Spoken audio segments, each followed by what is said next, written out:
자, 여러분 안녕하세요. 오늘은 우리가 또 다른 파트 내용을 공부를 하도록 할 건데요. 바로 이제 생명 시스템 단원에 들어오게 되었습니다. 이 단원에서는 우리 생명체와 관련되어 있는 그 전반적인 뭐 기초서부터 생명체 내에서 일어나는 화학 반응이라던가 여러 가지 생명체를 구성하고 있는 구성 기본 단위들 이런 것들에 대해서 공부를 하도록 할 거예요. 그리고 이제 앞 단원에서는 세포 그리고 생명체 이런 개념들을 공부를 할 거고 그 뒷단원에서는 이제 우리 개체들이 유전 정보를 가지고 자손을 남기는 그런 유전과 관련되어 있는 내용들에 대해서 공부를 해보도록 하겠습니다. 먼저 교과서 148쪽에 나와 있는 또 하나의 우주 세포 여기 파트부터 시작을 하도록 하겠습니다. 자, 먼저 생명 시스템입니다. 요번 단원 이름 자체가 생명 시스템이라고 하는 것인데, 우리가 이거 다음 범위로 우리가 지구 시스템이라는 것도 공부를 하게 되고, 역학적 시스템이라는 것도 이미 공부를 했고요. 생명 시스템이라는 게 무엇이냐? 읽어보게 되면 수많은 세포가 각 부분을 이루면서 상호작용하는 하나의 시스템을 생명 시스템이라고 합니다. 그러니까 생명 시스템이라고 하는 건 우리 생명체를 이야기를 하는 거예요. 그런데 이 생명체를 구성하고 있는 가장 기본적인 단위가 무엇이냐? 여기도 나와 있듯이 세포. 세포라고 하는 것이 바로 생명체를 이루는 가장 기본 단위입니다. 생명체의 기본 단위. 이러한 생명체의 기본 단위 하나가 하나의 개체, 즉 세포 하나가 생명체 하나를 이루는 생물도 있고요. 세포들이 여러 개가 모여서 하나의 생명체를 이루는 그러한 생명체도 있어요. 그래서 세포 하나가 곧 생명체가 되는 애들을 뭐 단세포 생물, 그리고 여러 개의 세포가 모여서 하나의 생명체를 이루는 생물을 다세포 생물 이렇게 이야기를 하기도 해요. 그런데 우리는 이제 여러 개의 세포가 각 부분을 이루면서 상호작용하는 하나의 시스템, 생명 시스템을 보기 위해서는 단세포 생물보다는 다세포 생물에 대해서 우리가 조금 더 초점을 둘 필요가 있습니다. 그래서 그 다세포 생물의 세포들이 하나의 생명체를 구성을 하게 되는데 여러 가지 세포의 종류들이 있잖아요. 우리 뭐 피부를 구성하고 있는 뭐 상피세포도 있을 수 있고, 심장을 구성하고 있는 심장세포도 있을 수 있고, 뭐 혈액을 구성하고 있는 적혈구세포 이런 것들이 있을 수 있죠. 근데 얘네들이 아무런 체계 없이 그냥 모여 있다고 해서 하나의 생명체가 짠 하고 만들어지는 것이 당연히 아닙니다. 그래서 어떠한 시스템을 이루면서 서로 그 세포들끼리 상호작용을 하면서 하나의 생명체를 이루게 되는데요. 밑에 보시게 되면 일련의 규칙이 있습니다. 실제로 생명체가 시스템을 이루는 규칙이 있는데요. 생명체의 가장 기본적인 단위가 우리 뭐라고 얘기했냐면 바로 세포였어요. 세포들이 모여서 조직이라고 하는 시스템을 이루게 되고, 조직이 모여서 기관이라고 하는 시스템을 이루게 되고, 기관이 모여서 개체라고 하는 요게 바로 우리가 말하는 생명체를 이루게 되는 것인데요. 그래서 세포가 모여서 조직이 모여서 기관이 모여서 개체를 이루는 것처럼 이걸 조금 더 쉽게 생각하게 되면 우리 학교라고 하는 하나의 커다란 시스템을 생각을 해봅시다. 학교를 이루고 있는 가장 기본적인 단위가 뭘까요? 그렇죠. 바로 여러분들 개개인들, 학생들이 이제 가장 기본적인 단위라고 볼 수가 있겠죠. 학생 하나하나를 이제 기본 단위라고 치면 학생들이 모여서 하나의 반을 이루게 되겠죠. 학급을 이루게 되겠죠. 그리고 학급들이 모여서 하나의 학년 체계를 만들게 되겠고, 학년 체계가 모여서 하나의 학교를 만들게 되는 것처럼 우리 생명체를 이루고 있는 생명 시스템도 이러한 구성 단계를 가진다라는 겁니다. 그래서 세포를 보게 되면 뭐 상피세포라던가 적혈구, 근육세포, 신경세포 등 다양한 세포들이 존재를 하고요. 그 세포들 중에서 비슷한 아이들끼리 모여서 조직을 만듭니다. 뭐 상피 조직이 될 수도 있고 뭐 결합 조직, 여러 가지 조직을 만들고요. 이러한 조직들이 모여서 하나의 기능을 하는 기관을 만들게 되겠죠. 위라던가 간이라던가 이자라던가 소장, 얘네들이 이제 기관을 이루게 되겠고요. 다양한 기관들이 모여서요. 뭐 기관계를 만들고 개체라는 수준, 이제 인간이라는 개체라는 수준까지 이렇게 체계적인 구성 단계를 가진다라는 것이 바로 생명 시스템입니다. 자, 그럼 이번에는 생명 시스템을 구성하고 있는 가장 기본적인 단위라고 이야기했던 세포에 대해서 이야기를 하도록 할 건데요. 세포라고 하는 것이 생명체의 기본 단위입니다. 그 기본 단위라고 하는 것은 구조적으로 기본 단위일 수도 있고 기능적으로 기본 단위일 수도 있는데요. 이 세포, 생명체라고 하면 무조건 세포라는 구조를 가지고 있어야 됩니다. 근데 세포의 공통적인 특징, 물론 세포의 종류는 굉장히 다양한데요. 기본적으로 세포라면 이것은 무조건 가지고 있는 공통적인 특징을 한번 보도록 할게요. 일단 이렇게 동그라미를 그려놨는데 세포라는 것을 둘러싸고 있는 막이 존재를 합니다. 그래서 세포는 무조건 세포막이 존재를 하고요. 그리고 세포막 안쪽에는요. 어떤 물질로 가득 차 있는데 이 세포를 가득 차고 있는 물질을 우리는 세포질이라고 이야기를 해요. 그래서 세포가 그냥 빈 풍선처럼 공기가 들어있는 것이 아니라요. 이 안에 뭐 물과 같은 어떤 다양한 물질들로 가득 차 있어요. 기질이라고도 얘기를 하죠. 그래서 그 세포를 가득 채워져 있는 그 물질을 세포질이라고 이야기를 합니다. 그리고 때때로 세포에 따라서는 세포의 종류에 따라서 여러 가지 세포 소기관들을 가지고 있는 아이들이 있는가 하면 세포 소기관이 없는 친구들이 있을 수도 있어요. 근데 이제 공통적으로 가지고 있는 것은 세포 안에는 이 세포에 대한 유전 정보를 가지고 있는 핵산이라고 하는 물질이 있어요. 핵산이라고 하는 물질은요, 우리가 요런 이야기는 많이 들어봤을 거예요. DNA나 RNA. 즉, 유전 정보를 저장하고 있는 물질이죠. 이 세포에 대한 유전 정보를 담고 있는 요 핵산이라는 물질은 기본적으로 어떤 세포든 다 가지고 있습니다. 그런데 이 유전 물질을 이쁘게 잘 포장을 해놓고 있느냐, 아니면 그냥 이 세포질 속에 막 풀어놓고 있느냐에 따라서도 세포의 종류를 구분을 할 수가 있죠. 그런데 우리는 고등학교 1학년 수준에서는요, 이쁘게 정렬되어 있는, 즉 세포 안에 또 작은 기관인 소기관에 둘러싸여 있는 그런 정교한 구조의 세포에 대해서 한번 공부를 해보도록 할 건데요. 세포 소기관을 가지고 있는 세포를 우리는 진핵세포라고 얘기를 하는데, 그 진핵세포의 대표적인 세포가 바로 동물세포와 식물세포가 있습니다. 그러면 동물세포와 식물세포가 실제로 어떻게 생겼는지 그림으로 한번 살펴보도록 할게요. 앞서 말한 동물세포와 식물세포의 구조입니다. 굉장히 복잡하게 생겼죠. 동물세포와 식물세포 모두 다 세포막으로 둘러싸여 있는 거 볼 수가 있겠고요. 그리고 이 안쪽에 채우고 있는 물질을 방금 얘기했었죠. 세포질. 이라고 이야기를 했고, 그리고 얘네들은 이 안에 굉장히 정교한 구조물들이 존재를 하게 되는데 이 구조물들을 세포 소기관이라고 이야기를 했었어요.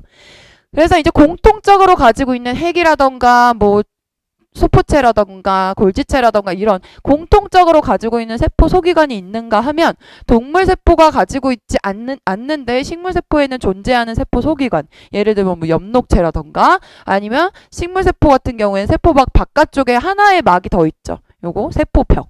요렇게 동물세포와 식물세포의 구조적인 차이 또는 기능적인 차이를 가지고 있는 경우도 있어요. 그래서 우리는 지금부터 이 세포 안을 구성하고 있는 세포 소기관, 대표적인 세포 소기관들에 대해서 조금 더 살펴보도록 하겠습니다. 네, 먼저 첫 번째 세포 소기관은요, 핵입니다. 핵 중요해요. 자, 핵이라고 하는 것은 핵 중요한데 왜 중요하냐? 바로 핵이라고 하는 것의 기능이 생명활동의 중심이기 때문이에요.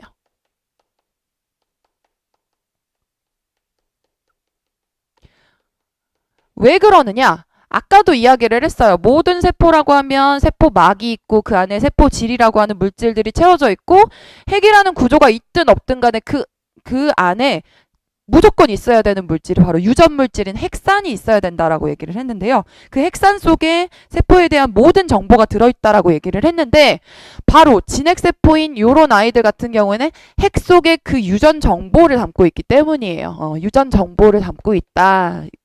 유전 정보를 담고 있는 핵산이 존재를 한다. 근데 우리 동물세포나 식물세포가 사용하는 핵산, 유전 정보로는요, DNA가 있습니다. DNA. DNA 많이 들어봤죠? 그래서 이 DNA 속에 우리의 모든 유전 정보를 담고 있습니다. 핵의 구조를 한번 볼까요? 굉장히 동그란, 여러분들 포켓몬스터 혹시 아시나요? 포켓몬스터의 그 나쁜 악당 그 포켓몬 중에 또가스 알아요? 또가스? 약간 또가스처럼 생겼죠.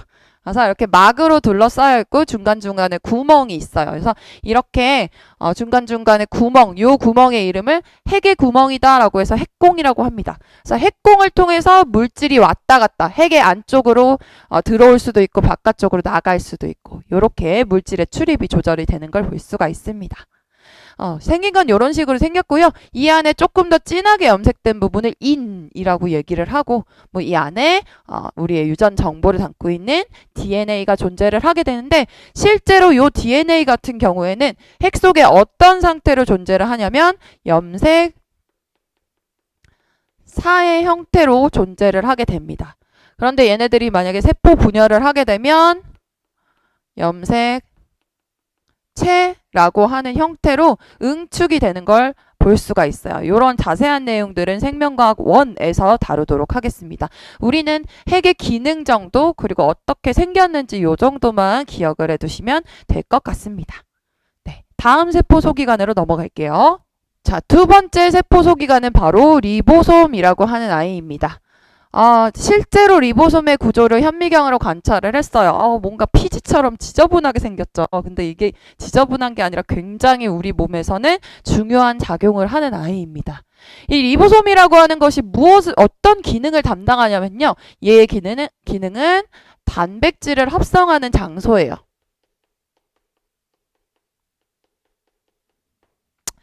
단백질이 굉장히 중요한 역할을 합니다. 우리 생명체 내에서. 단백질이 왜 중요한 역할을 하느냐? 우리 생명활동의 중심이 되는 핵에서 유전 정보를 담고 있는 애들이 뭐라고 얘기를 했었죠? 그렇죠. DNA라고 얘기를 했어요. 핵산. 근데 DNA는 핵산이죠. 얘는 핵 속에만 존재하고 밖으로 나올 수가 없거든요. 그리고 얘는 어떻게 생각하면 되냐면 그냥 어떤 물품을 사면 들어있는 설명서라고 생각을 하시면 돼요. 그 설명서대로 우리가 물품을 조립을 하고 그리고 그 물품을 그 설명서의 작동 방법에 따라 실행을 시켜서 우리가 어떤 그 물품의 기능을 나타낼 수가 있는데요.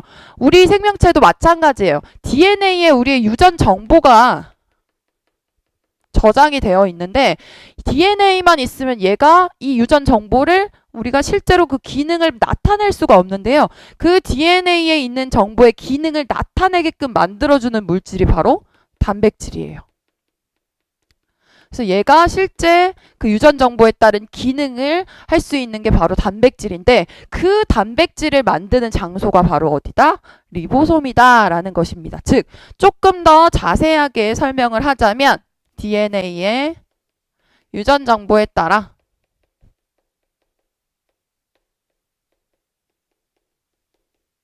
단백질을 합성하는 장소이다. 이렇게 생각하시면 될 것 같아요. 그래서 리보솜 같은 경우에는 보통 어디에 존재하냐면 핵 근처에 소포체라고 하는 주름진 그런 세포 소기관 구조들이 있는데 거기에 붙어 있거나 아니면 세포질 있죠. 세포질에 그냥 둥둥 떠다니면서 이러한 모양을 가지고 있기도 해요.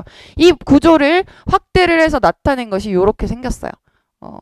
이렇게 뭔가 덩어리들이 두 개로 이렇게 구성이 되어 있는 걸 볼 수가 있겠죠. 네, 그 다음으로 살펴볼 세포 소기관이 바로 미토콘드리아입니다.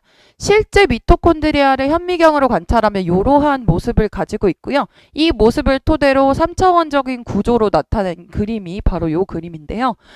뭔가 이렇게 막이 일단 두 개의 막으로 구성이 되어 있고 안쪽에 있는 막은 약간 주름져 있는 이런 구조를 가지고 있는 걸 볼 수가 있어요. 그래서 이러한 그림이 나왔을 때 안쪽에 이렇게 주름진 뭔가 줄무늬 구조를 가지고 있는 세포 소기관이다 하면 뭘 찾으면 돼요? 바로 미토콘드리아를 찾으면 됩니다. 이름도 굉장히 길고 어려워 보이는데요. 이 미토콘드리아도 역시 생명체에게 굉장히 중요한 역할을 담당을 하고 있는 세포 소기관 중에 하나예요. 미토콘드리아가 왜 중요하냐면요. 바로 여기가 이제 세포로 치면 에너지 발전소라고 생각하시면 돼요. 발전소에서 에너지를 만들죠. 그쵸? 전기를 생산을 하잖아요.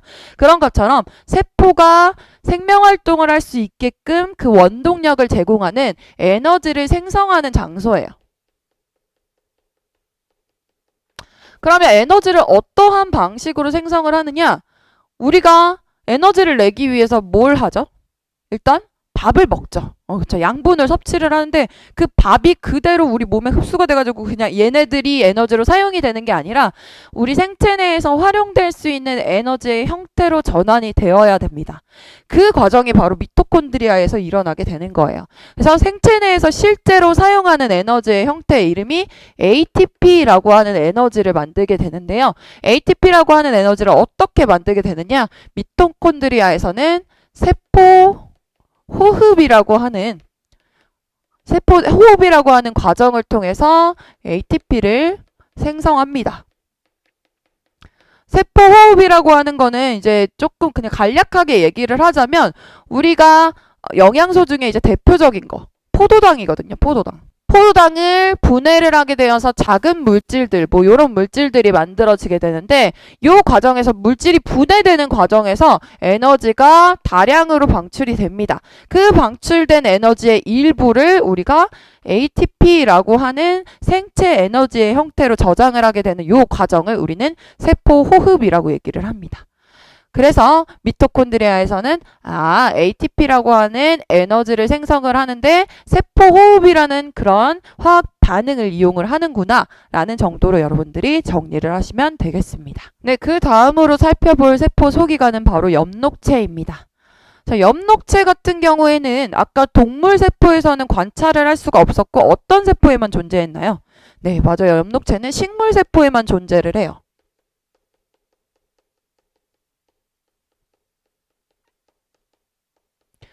동물 세포에는 없고 식물 세포에만 존재하는 특별한 세포 소기관이에요. 그런데 아까 봤던 미토콘드리아는 동물 세포나 식물 세포 모두 존재합니다. 핵도 리보솜도 모두 동물 세포, 식물 세포 모두 존재하는데 이 엽록체 같은 경우에만 식물 세포에만 존재를 한다. 구조를 볼게요. 굉장히 이 안에도 역시 비슷하게 주름져 있는 구조를 가지고 있는데 실제 이런 식으로 생겼어요.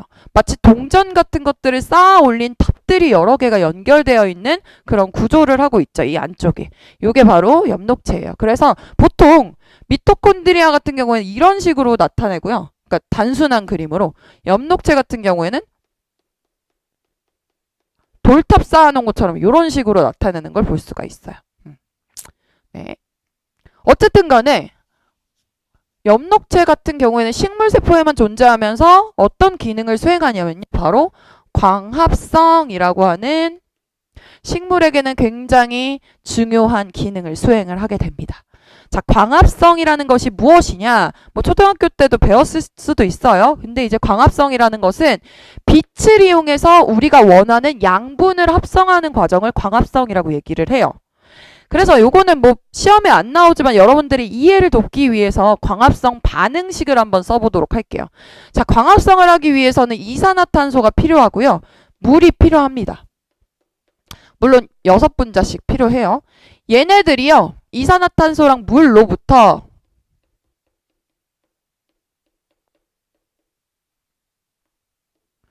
이러한 과정이 광합성 반응식인데 전혀 모르겠죠. 그냥 간단하게 생각하면 이산화탄소랑 물이라고 하는 굉장히 탄소 하나에 산소 2개짜리, 수소 2개에 산소 하나짜리 굉장히 간단한 저분자 물질, 작은 물질로부터 이렇게 복잡한 구조의 물질, 얘가 바로 포도당이거든요.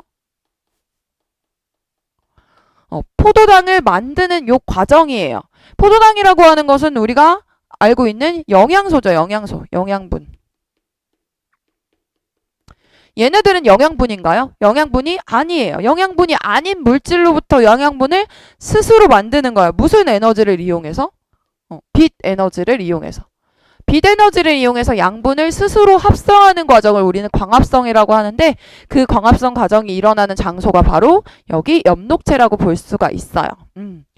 그래서 동물 같은 경우에는 양분을 섭취를 해서 외부로부터 양분을 획득한다라고 볼 수가 있는데요. 이런 식물세포 같은 경우에는 외부로 섭취를 할 수가 없으니 스스로 양분을 합성하는 과정이 있습니다. 그래서 그렇게 양분을 외부로부터 섭취를 하느냐 아니면 스스로 만들어내느냐에 따라서 생물을 또 다르게 분류를 할 수가 있어요. 뭐 독립영양생물이라던가 종속영양생물이라던가 이거는 이제 뒤에 가서 2학기 때 이야기를 조금 더 자세하게 하도록 할게요. 어쨌든 엽록체라고 하는 것은 식물세포에만 존재하며 광합성이라는 과정을 하는구나 라는 거 정도만 기억을 해두시면 되겠어요. 근데 이 광합성이라는 과정도 지금 이렇게 화학반응식으로 쓴 것처럼 우리 생체 내에서 일어나는 대표적인 화학반응의 하나다. 아까 말했던 미토콘드리아에서 일어났던 세포호흡도 생체 내에 일어났던 화학반응 중에 하나다라고 볼 수가 있거든요. 네, 다음으로 살펴볼 세포의 구조 중에 하나는 바로 세포벽입니다. 이 친구도 마찬가지로 누구한테만 존재하냐면 식물세포에만 존재하게 됩니다. 그래서 동물이랑 식물이랑 가장 크게 차이가 나는 그 부분이 바로 아까 조금 전에 말했던 엽록체와 요 세포벽을 꼽을 수가 있는데요. 세포벽은 어디에 위치하냐면 요게 지금 세포잖아요. 전체적인 세포막 바깥쪽에 존재를 하게 되는 굉장히 두꺼운 층이라고 볼 수가 있어요. 그리고 이 세포벽 같은 경우에는 세포막과는 다르게 딱딱해요. 세포막은 말랑말랑한 구조라고 치면 세포벽은 딱딱해서 어떤 기능을 담당하느냐? 식물세포의 구조 유지, 구조나 형태를 유지해주는 역할을 담당하게 되고요. 그리고 식물체를 지탱하고 보호해주는 그런 역할을 담당하게 됩니다. 이게 바로 세포벽이라고 볼 수가 있어요. 네, 이제 마지막으로 살펴볼 내용은 바로 세포막입니다. 이 세포를 둘러싸고 있는 세포막의 구조를 확대를 해서 봤더니 이런 구조를 가지고 있는데 굉장히 생각보다 징그럽게 생겼죠. 그래서 똑같은 모양의 어떤 구조물들이 반복되어서 층을 이루고 있는 걸 볼 수가 있어요. 실제로 이러한 모양의 구조물들이 두 층을 이루고 있죠. 그래서 두 층을 이루고 있고 사이사이에 이렇게 단백질들이 박혀 있는 걸 볼 수가 있습니다. 그래서 세포막의 구조를 이제 한번 정리를 해보도록 할게요. 그럼 세포막을 구성하고 있는 물질은 요 콩나물처럼 생긴 얘와 이런 단백질들로 구성이 되어 있는데 실제 요렇게 생겨 있는 얘 이름이 콩나물은 아니겠죠. 얘 이름이 바로 무엇이냐면 인지질이라고 하는 애예요.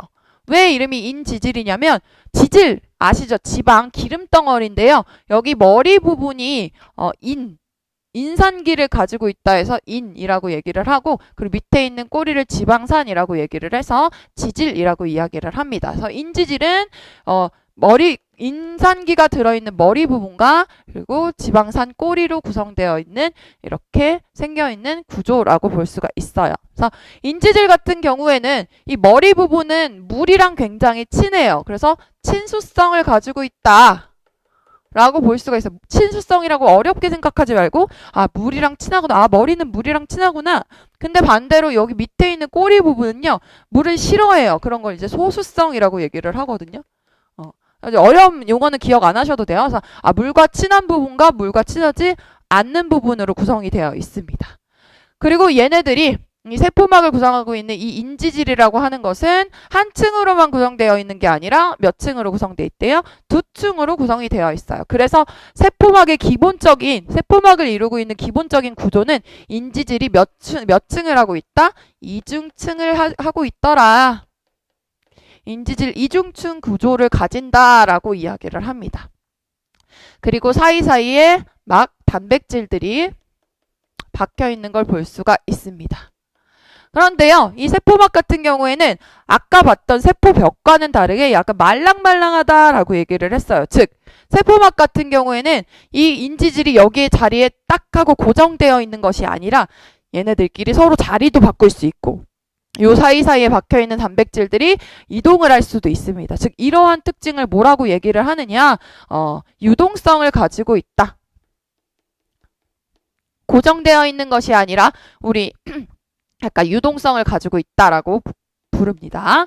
그리고 세포막의 특징 중에 하나, 굉장히 중요한 특징 중에 하나가 뭐냐면 선택적 투과성을 가지고 있단데요. 이게 무슨 말이냐면 세포막이라고 하는 것은 세포의 가장 바깥쪽 부분을 다 둘러싸고 있어요. 물론 세포 벽이 있는 식물도 있긴 하지만 세포의 바깥쪽을 구성을 하고 있어서 얘가 세포의 형태를 유지를 시켜줍니다.